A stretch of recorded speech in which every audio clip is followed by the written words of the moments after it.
Every year, the playoffs offer one of the greatest spectacles in the footballing calendar. I mean, who doesn't love the playoffs, right? Apart from me in 2016 and 2019 and 2020. But for the most part, I love watching the playoffs, and honestly, I believe that no other format comes close to recreating the intensity that those high stakes create. No, not those stakes. A load of has-been clubs and yo-yo clubs with mud wrestling for Premier League blood money isn't entertainment, but a plumber fighting for an excuse to drink for 3 days straight? Now those are stakes. And that is why I want to show the world how great non-league playoffs really are, starting with the Isthmian Premier League. Firstly, a quick look at the league itself. Something to remember with football below the 5th tier is that league football has been quite intermittent due to COVID, and so the league lineup hasn't actually changed since the beginning of the 1920 season. For 3 whole years, no one could get in and no one could get out. And as you could imagine, this made some teams very hungry for promotion, which is why no one was surprised that Worthing, after being 7 points clear at the top of the division before the 1920 season was declared null and void, stormed the league title, slapping teams left, right and centre so hard that their highlights can be found on the BDSM category in Pornhub.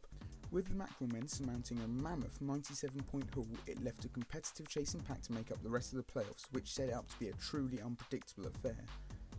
Coming closest to Worthing were Bishop Stortford, who arguably were the favourites to be able to clinch the second promotion spot. The Blues had been in the division above as recently as the 16-17 season, and had appeared to have finally rediscovered their National League South pedigree, picking up 87 points to claim second. They also would have had an extra boost of confidence by the home advantage their finish had earned them in the playoffs, given that the Blues had only lost 1 game at home all season. As well as this, their opponents would be 5th place Cheshunt. Cheshunt's 5th place finish had the Ambers in Wonderland. After all, the club had only gained promotion to the Isthmian Prem in the 18-19 season, and only usually amass attendances near the 300 mark.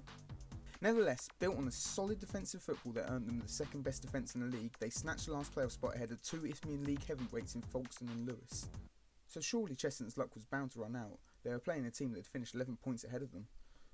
And that appeared to be the case when just before the 20-minute mark, Blues midfielder Darren Foxley unleashed this absolute screamer with his left foot.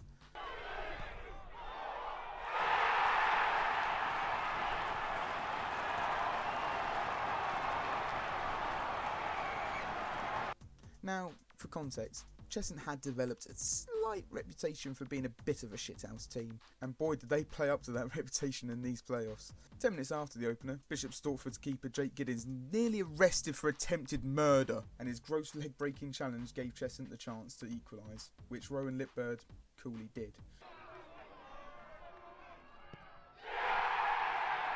It wasn't too far into the second half before more blows were exchanged. Blues defender Billy Cracknell making it 2-1 in the 58th minute with a looping effort.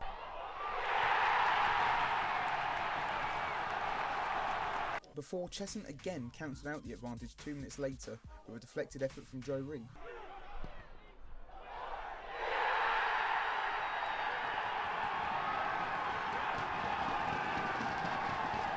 And the game stayed level until stoppage time, also known as prime shithouse territory. Some Bishop Stortford fans were probably chuckling to themselves as the Cheshunt player appeared to wind up his long throw, but the amusement would have been cut short as the ball was launched right onto the head of Taylor McKenzie and Cheshunt snatched the victory.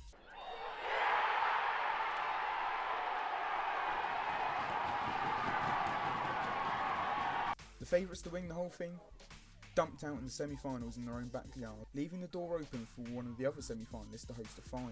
So, on to semi-final number 2. On paper, this seems to be quite the contrast to the other semi-final, with Enfield and Hornchurch enjoying pretty similar seasons and ending the campaign only 3 points apart.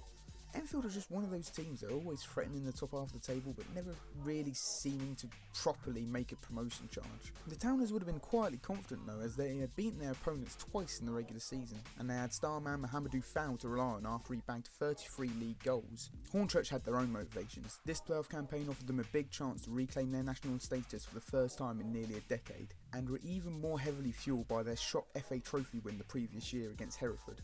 Unfortunately for the Urchins, it was Enfield who struck first. Jeremiah Gerby, the man at smashing in the half volley at the back post just before half time.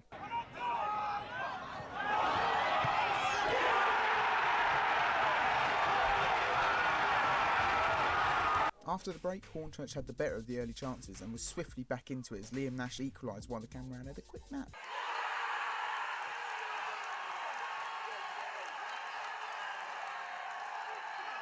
Parity lasted only a matter of minutes though, and yet again Hornchurch left their back post unmarked, this time from a long throw, and it was that man Mohamedou Fowl that restored Enfield's lead. It looked as though the Towners were going to be able to start preparing for the visit of Cheshunt until the 86th minute, when it was time for screamer number 2 of this video. Sam Higgins picking up the bouncing ball in midfield, and well, just watch.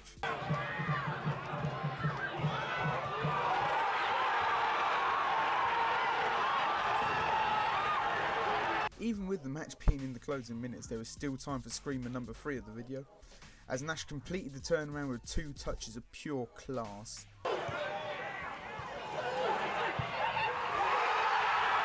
And just like that, Hornchurch had grabbed victory from the jaws of defeat and set up a 4v5 playoff final against all odds. A crowd of 2,000 crammed into the Hornchurch Stadium, and just like the semi-finals, they were in for a treat. Cheshunt opened the scoring in true Cheshunt fashion as Hornchurch failed to mark Amadou Kasarate as he nodded the Ambers into the lead. Hornchurch were quick to reply, equalising before half-time with Joe Cristal rifling one into the roof of the net.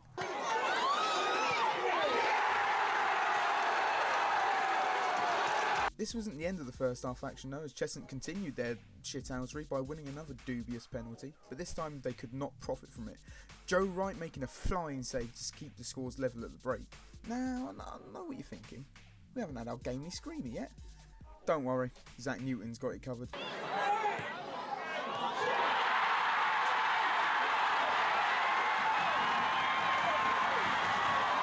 Hornchurch threw everything at the Ambers' goal, but Cheshunt showed why their defensive record was so tight, and for the first time since the players were introduced to the Isthmian League in 2005, the team with the lowest finish had one promotion. So, in the space of 3 games, the Isthmian League playoffs produced 13 goals, 4 of which being absolute belters, 2 penalties, 1 scored, 1 missed, and a triumph for the underdog in each game. So next season, don't believe Sky Sports when they tell you need to pay silly amounts of money to watch the best leagues in the world, because you can watch football in its best form right on your doorstep for a tenner on entry and an extra tenner for a pint and some chips. I guess what I'm saying is, support your local.